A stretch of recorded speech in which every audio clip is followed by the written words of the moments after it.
Hey everyone, before we start the show, I just want to get some plugs out of the way. If you enjoy this podcast and you're into wrestling, check out the Nerds and Marks podcast or Marty and Sarah Love Wrestling. If you're not getting your fill on movie and entertainment discussion, then check out the Entertainment Buffet podcast. If you want to dive into the world of video games, I highly recommend the Darkcast by my friends over at darkstation.com. Listen to them cover important topics and interview men and women from all over the industry. Thanks for listening and enjoy the show.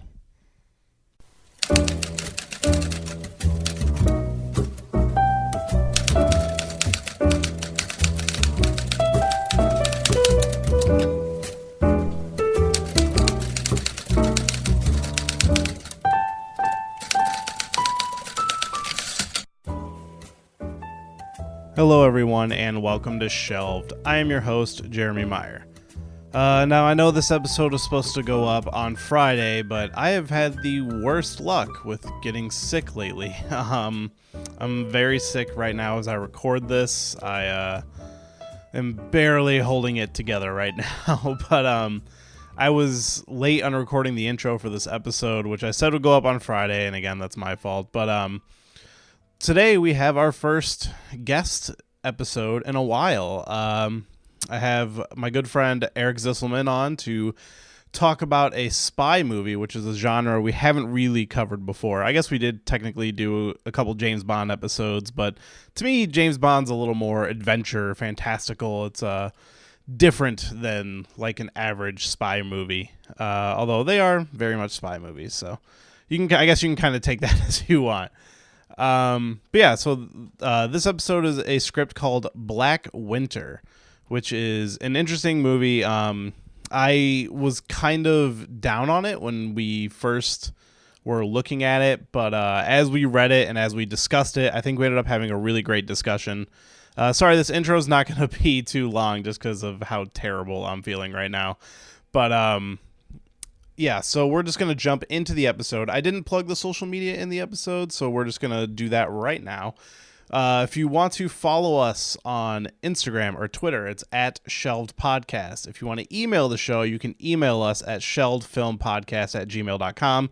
I actually have been interacting with somebody in the email lately, so it's very much active. So if you want to get a hold of us, we are 100% checking that on a regular basis. So feel free to shoot us an email and let us know what's up. If you got any questions or comments or want to send scripts or anything like that, you can get us there. So without further ado, let's go into our scripted episode. First guest in a while. God, my mind is all over the place. I am barely keeping it together. I have a really high fever right now, so I'm kind of just all over the place. But all right, let's just get into it. Black Winter, Eric Zisselman. Here we go.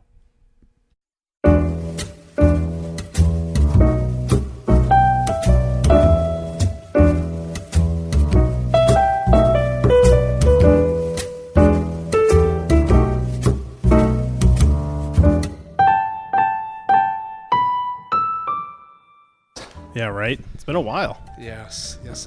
Yeah, I mean, there we go. I've been on a bit of a hiatus anyway, so. Okay. Do you need to look over anything? Do you have any notes or anything? Or is this just all going from memory? I'm going to try and pull it out as you basically talk to me about it. So. Yeah, okay. Well, we'll see how this goes then. Mm-hmm. Usually I take notes where it's like, I kind of make story beats and then go from there. Yeah. So yeah, it's been a little while since we've read it, so that's kind of on me. I had some shit going on, which I don't even know if I told you. Did I tell you that my wife had a seizure? Yeah. Okay. Yeah. So I'm pretty sure that happened after we read this. I can't. I can't even remember the timeline because weeks have been so good crazy. Good thing the script wasn't the cause of the seizure. No. Which I was very interested when you sent me your choice for scripts because everybody knows I'm a big James Bond fan, so I love spy stuff. But when I started reading it, I'm like, this kind of doesn't feel like a spy movie at first. And then it eventually kind of turns into one. Yeah, I mean, I feel like there was a lot more science background, a lot of different characters that are playing throughout the whole script and the whole movie. So, it definitely moved much differently than a Bond flick. Yeah, which I didn't pay attention to if this script had a date on it for when it was written, but it felt like a throwback movie. Yeah, a little bit. This movie, I'm pretty sure all the scripts I have are at least from 2008 until now. So it has to be somewhere in that time frame. But it feels like an 80s movie. Kind of. It does. I think the setting definitely lends itself to the time frame. It is set in 87, which was before the signing of some treaty, which keeps coming up throughout the movie, which I don't know if I made a note on what that was. Yeah, I think that was basically... I think it was like Reagan and it was Russia. Reagan. Yeah, I think it was like the end of the Cold War. Kind of like, have you seen Atomic Blonde? You know, I have it on the computer right now, and I've yet to hit the play button. I loved it, first of all. First, the trailers kind of sell it as like a John Wick-style action movie. Right. It's way more of a spy movie than it is an action movie. So I was surprised on that end, but I actually really liked it. Just watching the commercials, I was a bit turned off by what I was seeing because I think at the time there were a lot of other spy flicks happening like almost at the same time. It was just when Atomic Blonde came out? Yeah, I mean, I don't know if it was spy flicks, but it was more a lot of action stuff was going on, and I think it was definitely a lot of action. This has been I feel like I've been saying it on Twitter and everything, but I feel like this has been the best year for movies in like a while. Okay. I think it's been a really good year. But it was in July, so there's a lot of big blockbuster action movies coming out. But and the movie has great action in it. In particular, when you watch it, the ending is, I mean, it's got hidden cuts in there, but it's the whole ending action scene is one long continuous take. Yeah, and it's like her going from like the top of a building to the bottom, just fucking up these guys, and it's incredible. Like just from a filmmaking perspective, but it's really brutal and awesome. But I feel something about Charlize Theron kind of rubs me the wrong way. I think she's really great, but there's some things where I'm kind of like, I thought she was pretty good in this, but she's not the standout to me. James McAvoy is the standout, which he's great in everything. Right, of course. So he's really good in it. And it just turned out to be more of a spy movie than I thought. I thought it was going to be like a John Wick movie. And it moves slowly, right? A little bit? Yeah, and it's got some pacing issues, but overall I found it enjoyable, which I feel like I'm in a minority there, so maybe... No, I know it got awesome reviews all around, which kind of surprised me. So I'm definitely going to be checking it out sooner or later. Let me know when you watch it. I'd be curious to hear your opinion. But yeah, this movie kind of like when I first got into it, it was starting a little slow because we open up in the train station where we have this like deformed guy and he's kind of running from these two suits and like already I'm like, all right, why is this guy all fucked up? And then I'm interested in what's going on. But it was definitely just like this didn't feel like the movie that I was advertised because when I get these scripts, I always have a like a little synopsis for the movie. So like when I read the synopsis, like, oh, cool, sounds like a cool spy movie. But then when I started reading it, I was like, oh, it's about like chemical weapons and stuff. And yeah, that's what really got me into it. The first couple pages, just being introduced to scientists and not spies. Yeah, it really drew me into what's going to be happening in this type of story. Yeah, especially in like a Cold War setting. Like to me, the Cold War is one of the most fascinating periods of history. And I think it's one of the reasons why I love Metal Gear Solid so much because a lot of that stems from Cold War spy stuff. There were a few times when I was reading the script that it felt very Solid Snake infiltrating a base, kind of near the end, and I was really getting into it then. Which we'll talk about like the action stuff of this movie, but so yeah, we get this opening of this guy in the train station. He's clearly running from these two guys in suits, and he leaves a package with like a message. And so, like, all right, it's like, cool, spy stuff, like, right away. And then this dude ends up setting himself on fire. I loved the beginning of the movie, the first, or the script. The first couple scenes really drew me in. I had to find out what the hell's going on. Absolutely. And then, so we meet our main character, who is David Rangel, I believe. I'm pretty sure that's his last name. And we kind of learn a little bit about him. Like right away, the first scene that we see is him dropping off an envelope of money to like a woman with a child, which at first I was like, oh, is this like a fling he's having? Like, is this a bad dude? But we end up learning what that's about later, which I ended up calling it pretty early. Did you? No, I mean, a lot of it was kind of just blowing by me. I was just enjoying what I was reading. Yeah. So he's part of NATO, the Medical Intelligence Division, who is kind of where our main cast of characters stems from. Which I didn't know that NATO has this division of people that, I honestly didn't either. Carry guns and could basically go wherever they want and flash a NATO badge. I think we should just jump into this right now. How do you feel about this main character who seems to be a lead in this chemical weapons division or biology division, but ends up being like a Marine badass James Bond character later in the script? I was all right with it. Yeah. Now that I think, I mean, it's been a minute since we both read it. Yeah. And probably over a week. Right. So you're giving it back to me. Yes. As a military scientist, badass. Yeah. Now that I think about it, I'm not crazy about it because this guy seems like he's got every fucking trick in the book. He knows how to figure out any situation, and he could handle himself in basically any situation. Yeah, and he does find himself in a numerous amounts of situations, and he never quite feels that much in danger until like the end action scene. I think the thing is that they surrounded him with these other characters like the doctor who's really meek and kind of weak himself. Are you talking about his like sidekick, the professor? Exactly. So yeah, Professor Blackburn is what his name is. Correct. Yeah. So I think that they had to do this kind of thing with putting weaker characters around such a powerful protagonist. Yeah. So I think that's the way that it's going to turn out in this type of movie. Yeah, and there's not a ton of like side characters. So we mentioned the professor, which we'll get to him in a little bit. But other than that, it's his boss, who is Charles Glasstree, and he's kind of the head of the unit. And he's basically the one that ends up sending David on this mission, which reluctantly, right? So David is like leaving. The whole setup with his characters, him and his wife is pregnant, who we meet his wife later, which is at that point I was like, oh, so this is when I started to realize that the other girl might not be a fling. And then I started to think like this is probably related to somebody through work, which is what it ends up being, which we'll get there. But yeah, so they're leaving. Like he's retiring basically. Right, he's moving on to something different. They're moving back to the States, and he's going to basically, sounds like, work a desk job. Yeah, I mean, I feel like he's had enough, basically, because before, this seems to be his last hurrah in this job for our script. It's basically like he gets this call on his last night. It's like his last night shift. And it's like, okay, well, I have to do this. Right. And then once they realize that it's a big, serious situation, they're like, well, we need you to see this through. And it's funny that it's one of those, I guess, movie tropes that's almost like a police thing where the guy, it's his last day on the job and then shit goes crazy. You know what it reminds me of that I just thought of is Brad Pitt in World War Z.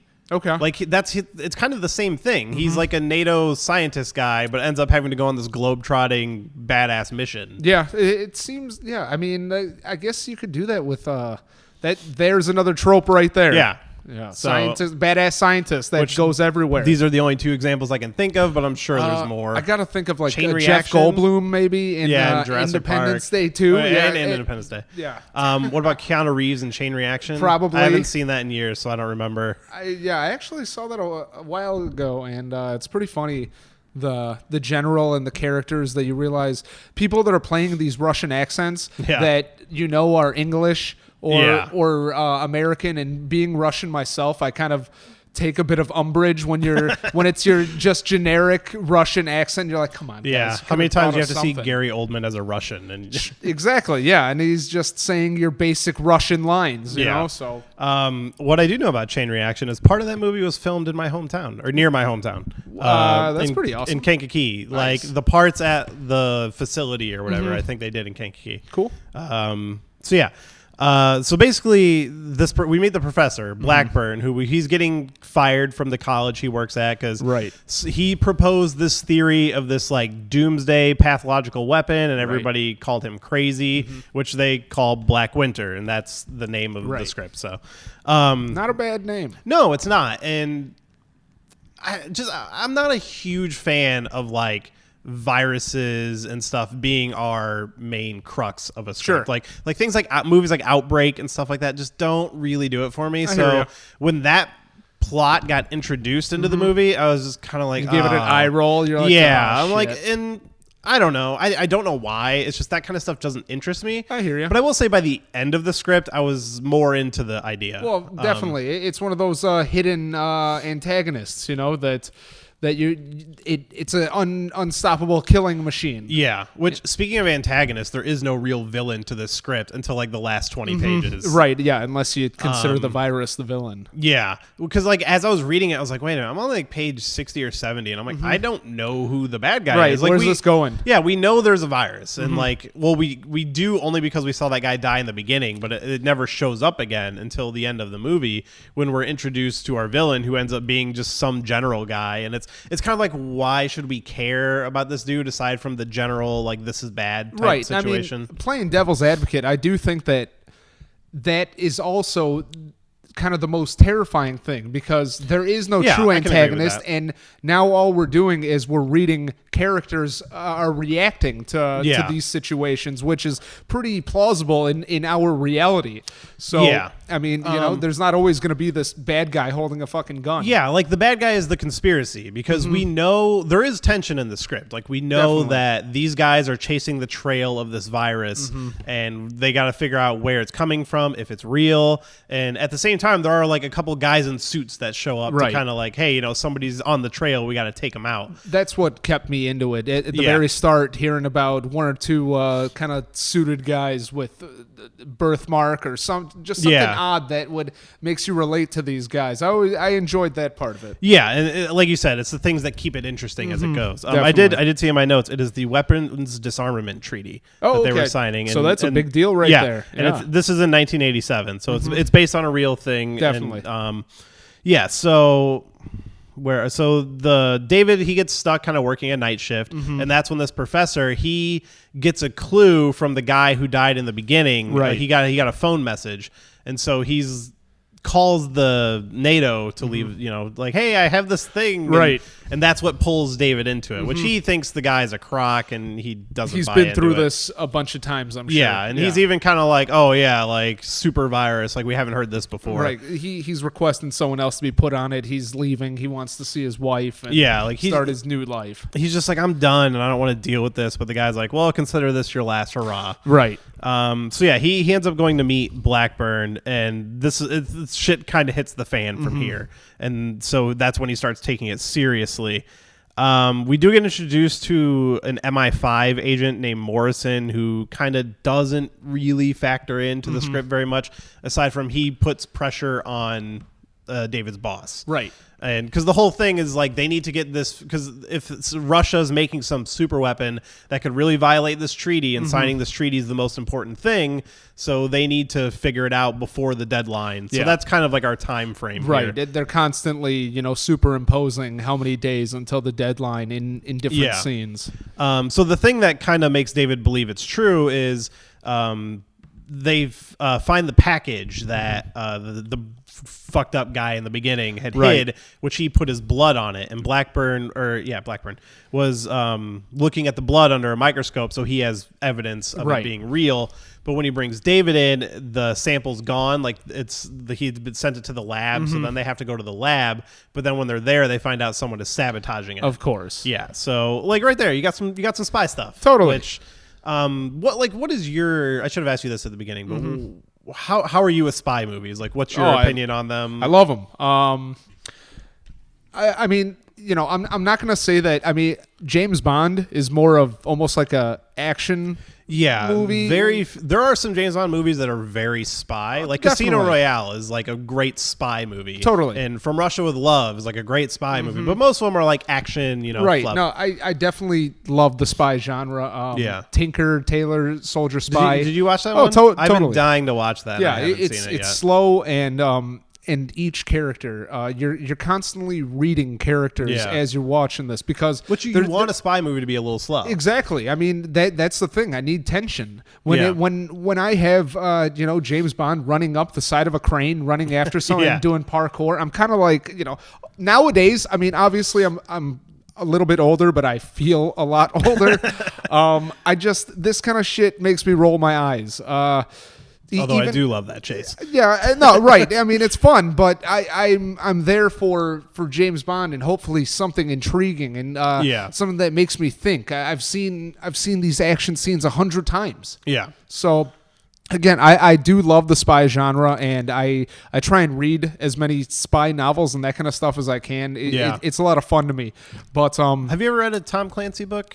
Now you're putting me on the spot. No, I haven't. But, I haven't either, but this gives me... I've read parts of Rainbow Six, and this gives me very Tom Clancy vibe. I mean, if you've seen Tom Clancy movies and stuff like Hunt for Red October. Yeah. But I was definitely getting like this felt like a wannabe Clancy story.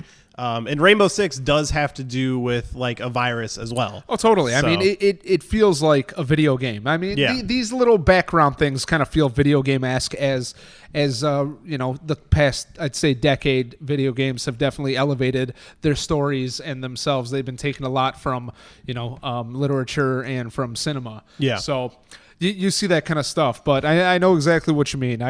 I do enjoy the spy genre. Yeah, it's one of my favorites. It's one of those genres. Like, it's one of my favorites, but I also haven't seen a lot of them. Sure. So it's like I want to branch out. Yeah. And that's why I was excited to read this. And this does feel like it could have been based on a book. And like you could see how they might expand upon it.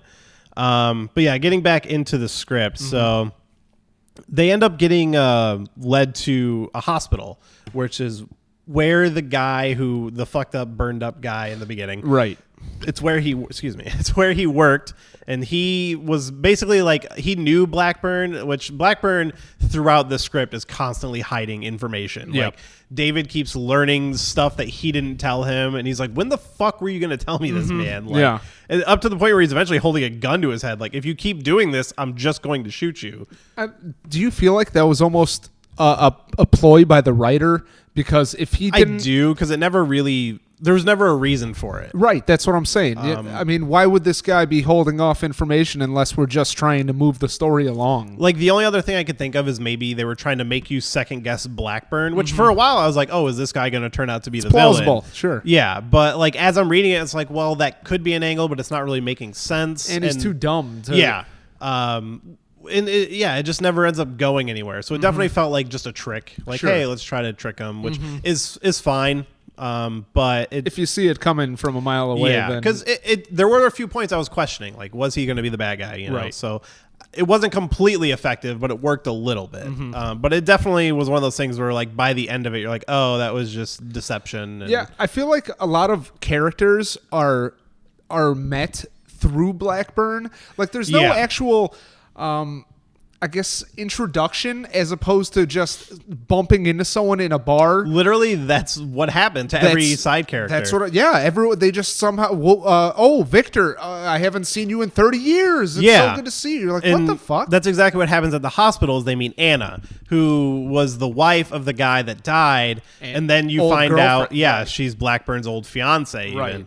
And it was one of those. So he knew the guy that died, which was the first thing he kept hidden, and then he knows this girl, which is the second thing he kept hidden, and it just keeps snowballing from there. And then he runs into this guy at the bar who he doesn't tell David about. The guy's a real prick. Yeah, he's just an idiot, and it's just one of those like dumb character tropes. Just like, why are you keeping all of this private? You know, he's that bumbling scientist. Yeah, which they make a point to say that like you're like really high in your field, and it's like, why is he acting so stupid then? Right. I mean, I guess it's not that crazy to think of someone who's so smart in their one field, and then speaking to them outside of that, and you realize this guy only knows viruses. Well, how am I supposed to have a fucking conversation with this guy? Yeah, about anything. Yeah, it's just one of those things that makes no sense.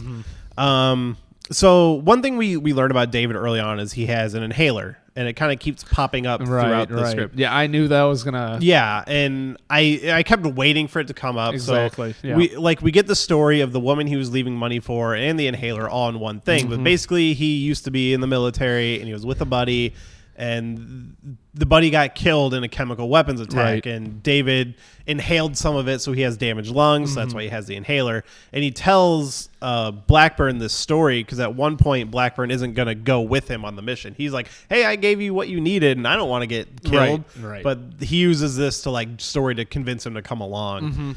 Well, you know, thinking about it now, Blackburn knew all this stuff about that guy was his fiance's husband, and now he's dead. He probably doesn't want to even ever get back into that type of situation.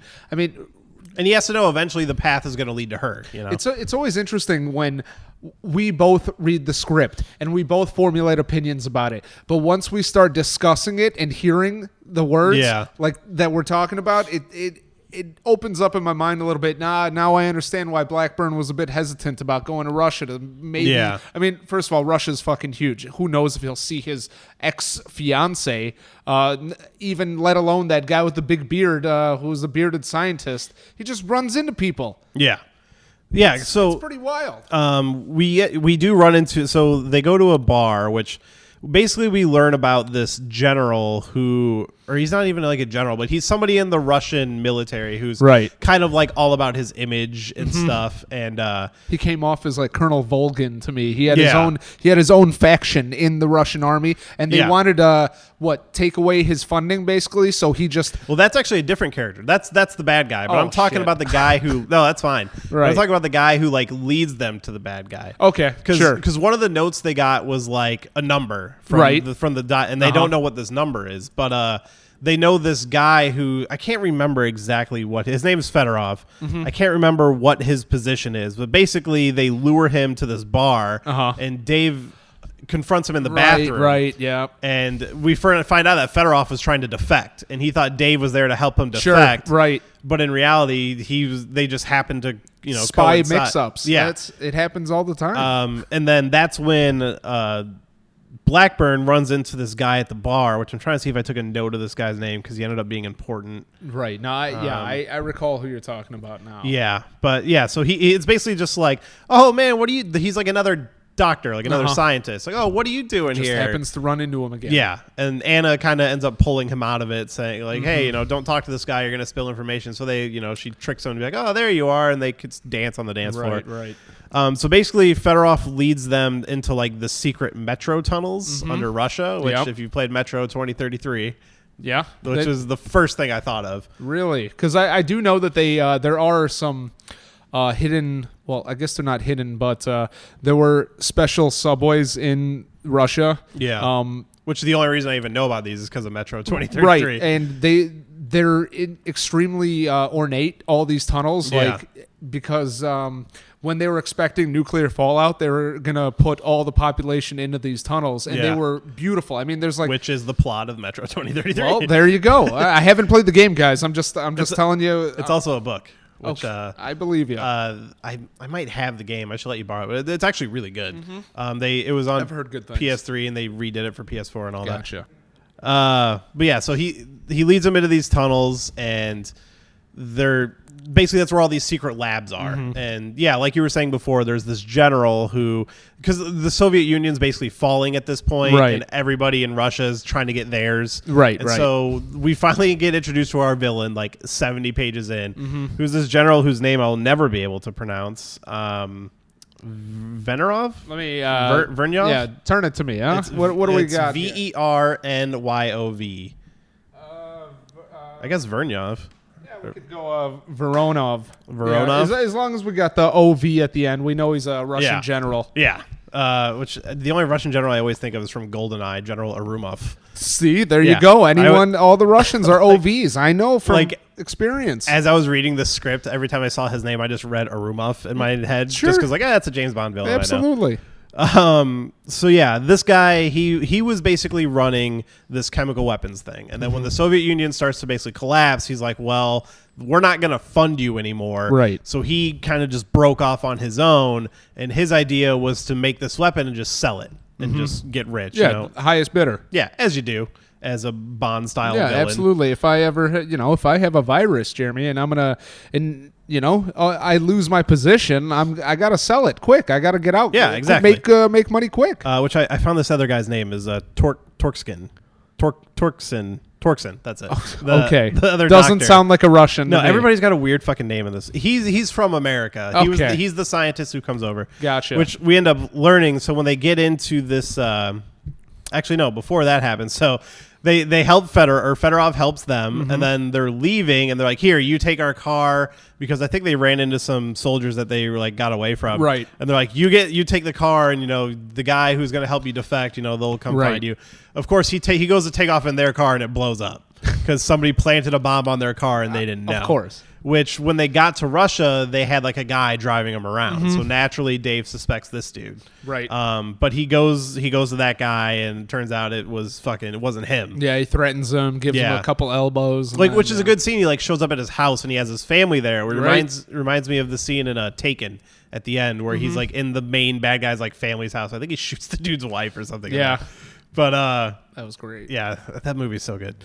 But so it was kind of a similar scene for that. But the dude convinces him that it wasn't him, that he because they were like old war buddies. Like he was in the platoon when his buddy died and stuff like that, so they know each other.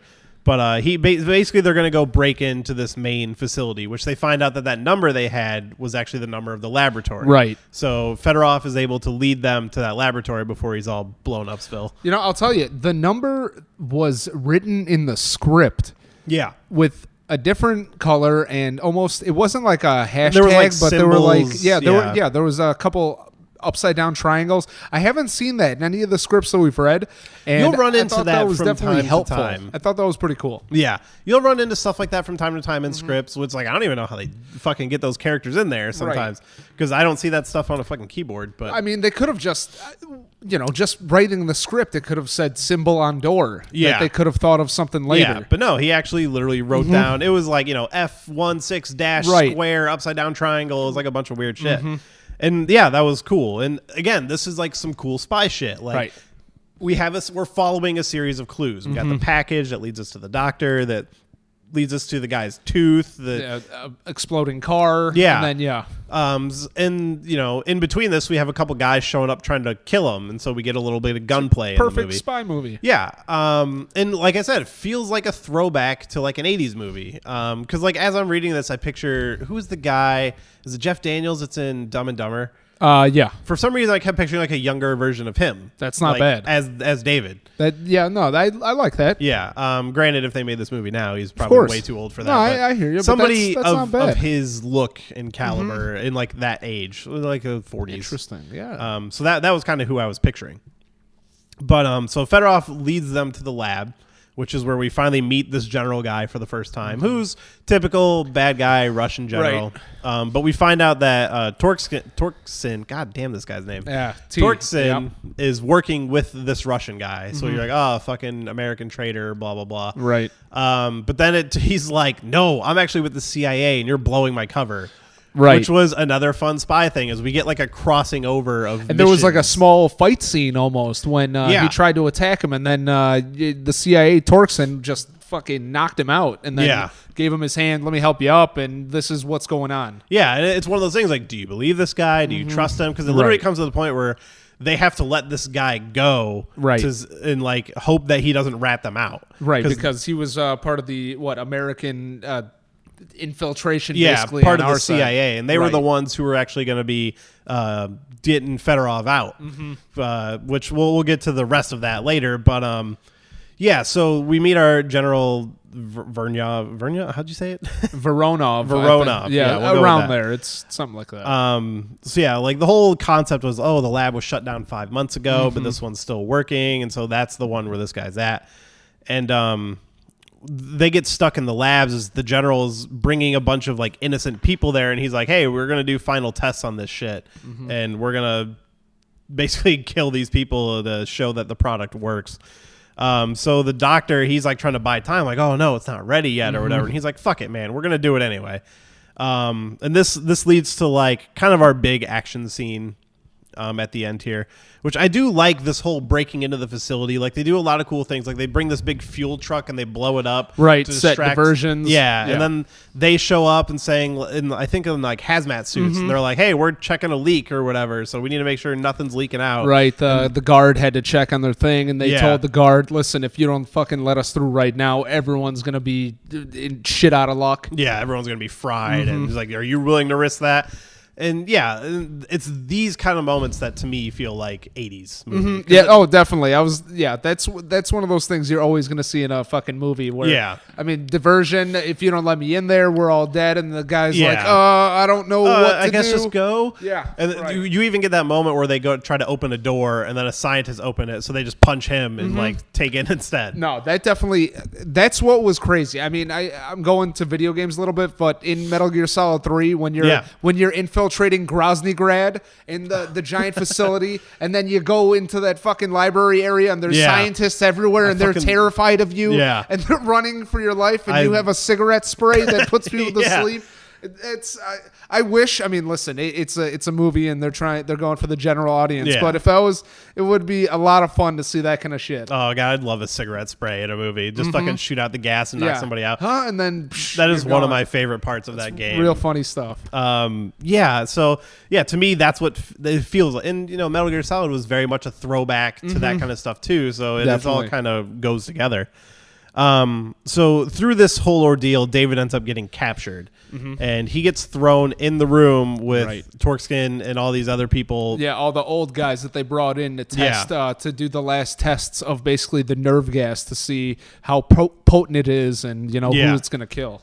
So they start pumping the gas into the room, but Blackburn has to kind of man up, and as all the Russians are leaving, he ends up saving them from the room. It's his hero moment finally. Yeah, except Torkskin gets or Torskin. God damn, it's a tongue twister for me. He ends up breathing in the gas, saving like one of the old guys. So he's really the only one who gets contaminated. Right, and then that's where we get back to I guess the inhaler or just the damage to his lungs didn't allow him to because he take everything in. Yeah, he couldn't breathe. So this is where we end up meeting Torskin's ally, his buddy, his CIA guy, which we find out is the one who actually tried to bomb them because he was like, you were getting too close to our mission. Right. So he was like, I had no choice but to try to kill you. And then they got out of there. Yeah. So they go to his safe house. Like as they're leaving, he's like, no, go here. And he ends up dying, which I guess this thing isn't contagious for somebody who has it because he's in the car with them just dying and in the same room again. Yeah. Room with them dying. It must be. Yeah, I guess it's only transmitted through the gas. Yeah. And it can't be fucking... I mean, because you can't get... If you had nerve gas right now, I'm pretty sure I could sit in the same room with you. Yeah. I'm not going to... It's not contagious. Yeah, which is something I expected to come up, especially if it's like, if you're going to use this agent, like having it be contagious to spread like through an army, wouldn't that be a good thing? Right, but, which... There was a point in the script, so they mentioned earlier that like a dead body just showed up somewhere with the same symptoms, which I thought was going to be, is this stuff out in the world? Is that going to be our new timetable or whatever? But that actually ends up coming into play here, where they're like trying to figure out like we have no idea where this Russian guy is going to sell this shit. We have no idea who's buying it. They literally have no clues. And then David remembers hearing when he was at NATO, hearing that report of like, some guy died with all these similar symptoms. So he calls back and is like, hey, where did that happen? And so they kind of use that as their base of like, which I don't even remember where it brings them. Where did they go? I don't recall. Don't think I took a note of that.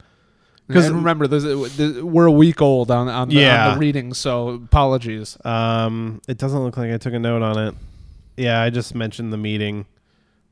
Yeah, but so I think it's somewhere out of Russia because most of the script, it's all like in Europe and Russia for the most part. And then I think this part brings us back into Europe. But yeah, basically somebody died somewhere and they assume that's where the meeting will be. Right. So him and the CIA guy and Blackburn, they all go to this place to try to find who's selling it. Do you remember how it ends? Like, I have notes, but I thought it was kind of weird. I'm just wondering if it stood out to you at all.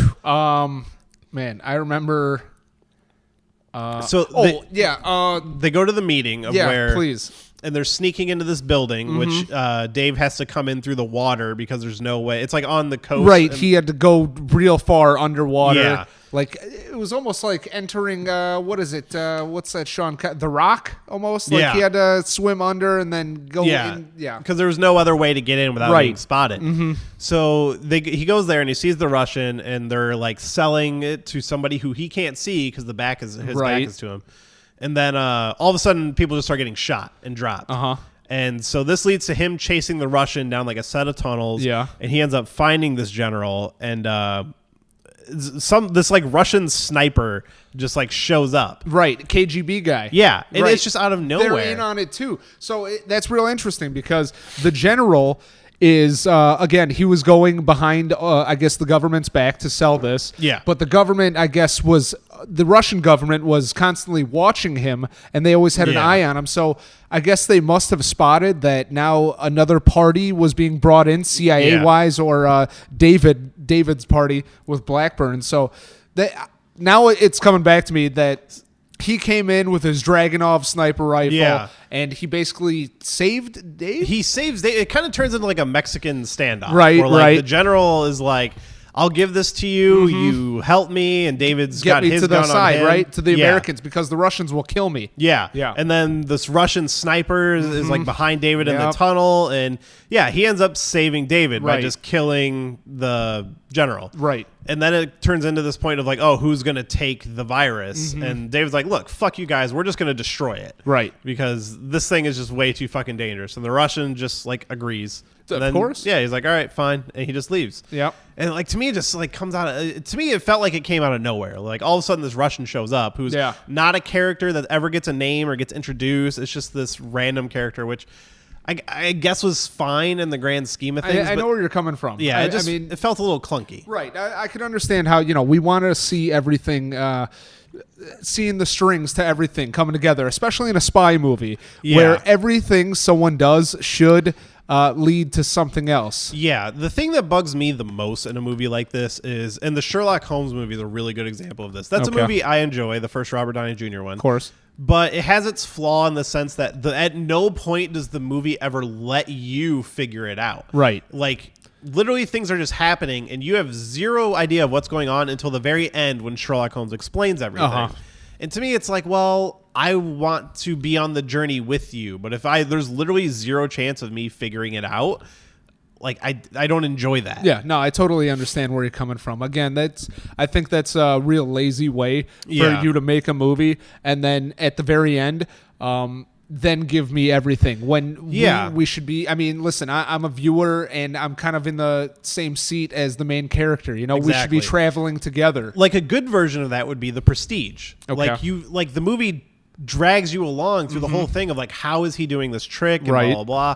And it's not until the end that they reveal it, but it's like, small little details and stuff like that. Right. And that feels like a good twist versus Sherlock Holmes is like, oh, here's all this information that you never knew and never could have known. Right. But let me just give it to you in one big info Right. dump. He gives it to you with his smarmy fucking attitude, and you're like, oh, right, of course. Well, I guess I should have known that, Sherlock. Yeah, like how could I have possibly known that the guy had a fake noose and blah, blah, blah. Right, yeah, that's fucking nonsense. Yeah. And to me, this Russian kind of showing up just feels a little like that. Like I see where you're coming from. It's not as overblown. Like, it's something I can accept, but it does kind of just rub me the wrong way a little bit. I definitely see it from a realistic perspective. Yeah. But they never gave you a peek or just anything. Like, maybe in the distance, you might, like, I don't know, see the glint of a sniper rifle somewhere and just be like, who the fuck I'll tell is you up what there? would have made it better. Make that character his buddy, the Russian guy that was driving them around. Yeah, and that's not bad. He was just like, I was playing the part. I am your friend, but I also do this other thing. Right, I'm also part of KGB. Yeah, and this is where our paths meet. Yeah, that's not bad. To me, because then you have that character, you have that connection with that character, so it means more at the end. Right. Versus this nameless, faceless character. It's true. It's just like, why do I care? Like, why shouldn't they just gun this guy down, So I think that would have added a little more connection. Like in a rewrite, I feel like that could fix it. I mean, when you're looking at it from, they are both soldiers. Yeah. And, the soldier... And they're both serving their country. Right. But it's always through the perspective of our main character, Dave, yeah. So I get it, but it's not great for the viewer to just have a random soldier who has such a huge effect on the story just show up literally and like help. solving the story at the end. Yeah. And then we get this little bit of standoff, but it's like, we don't care about this Russian character at all. I mean, I guess you have to really look deep into it to think like, oh, right, the KGB is basically the CIA, and they're always watching. Yeah. So, we should always be thinking about that in the back of your mind. But. Yeah, and it's kind of the one thing about the ending. And then we get... that's not even the ending, yeah. No, yeah, because we find out that the buyer is actually a Syrian agent. Okay. Which, is Again, it's just another hanging chad of the story. Of just, like, it never gets addressed. Right. And, He's Syrian. Oh, okay. Yeah, it's like, okay, we don't know if like that was another operation by them or were they actually trying to acquire the weapons because where Syria is now. That's a whole other story. Right. But I don't know where they were in the 80s.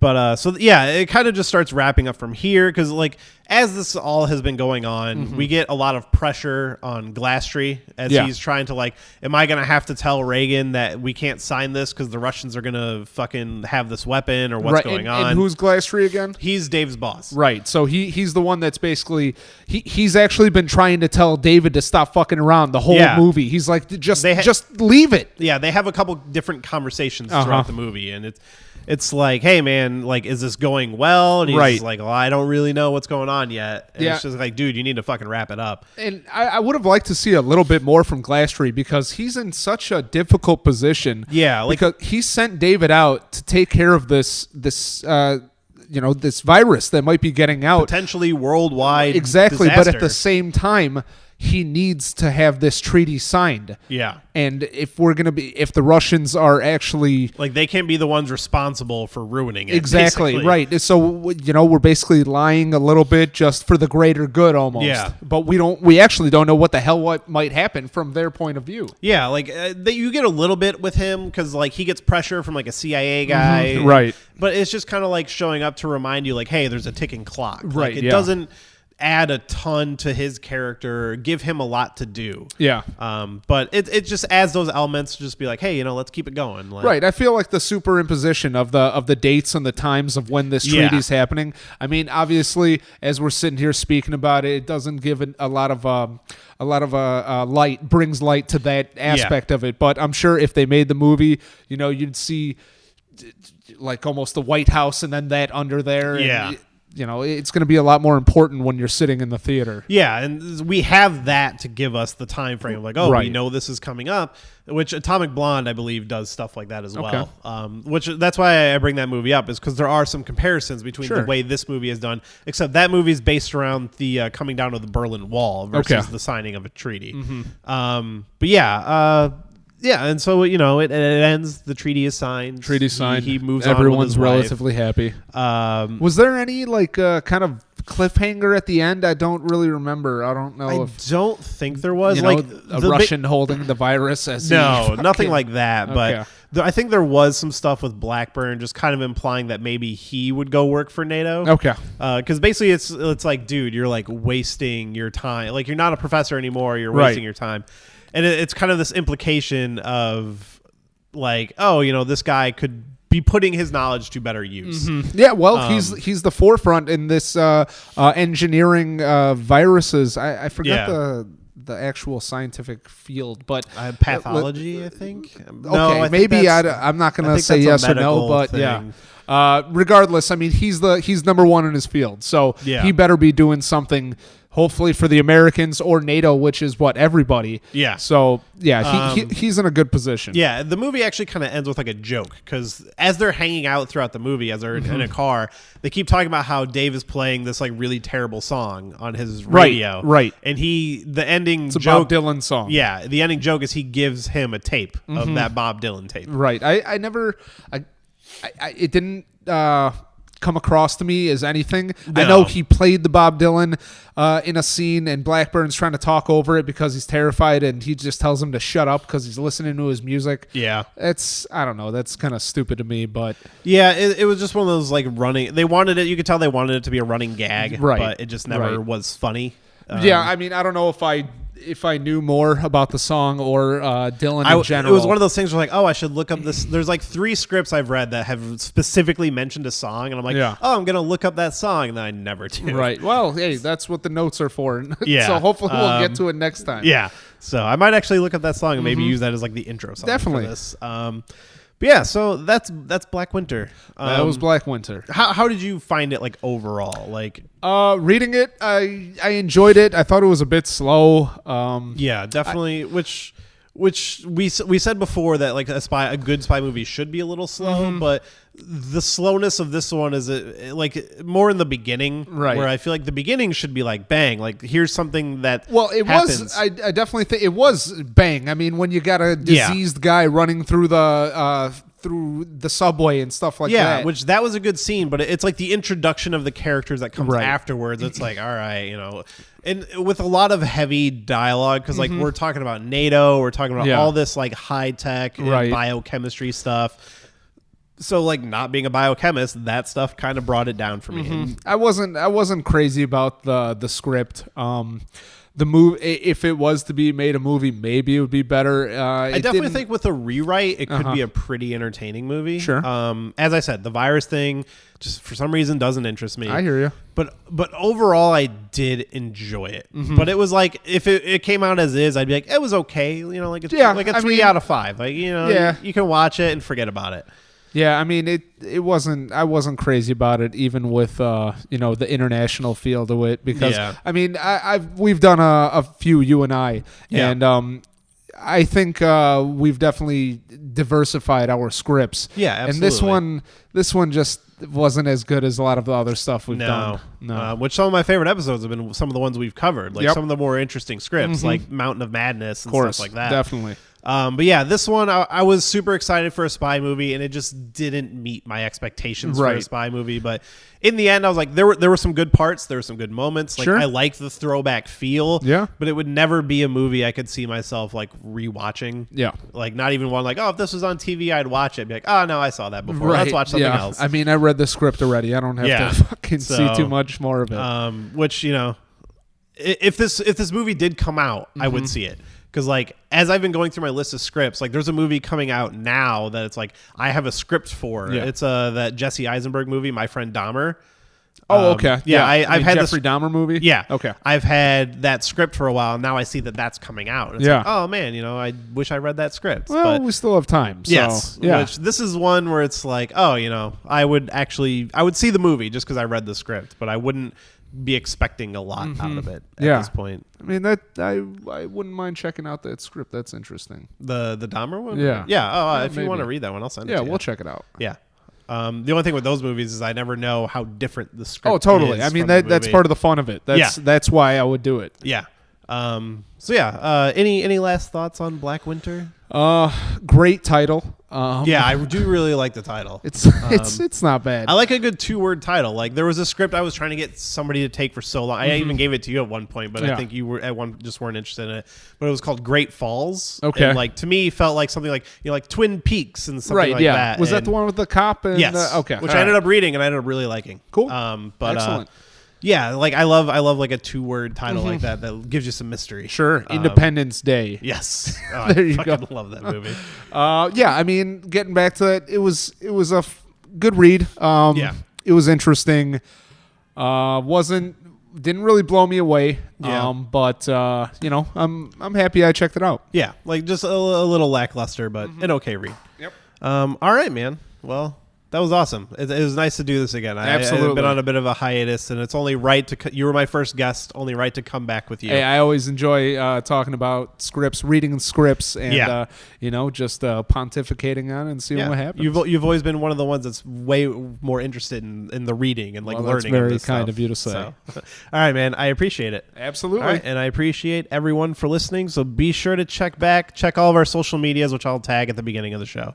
So all right, man. Thanks for being here. Thanks for having me, everyone. All right, and everybody, thanks for listening.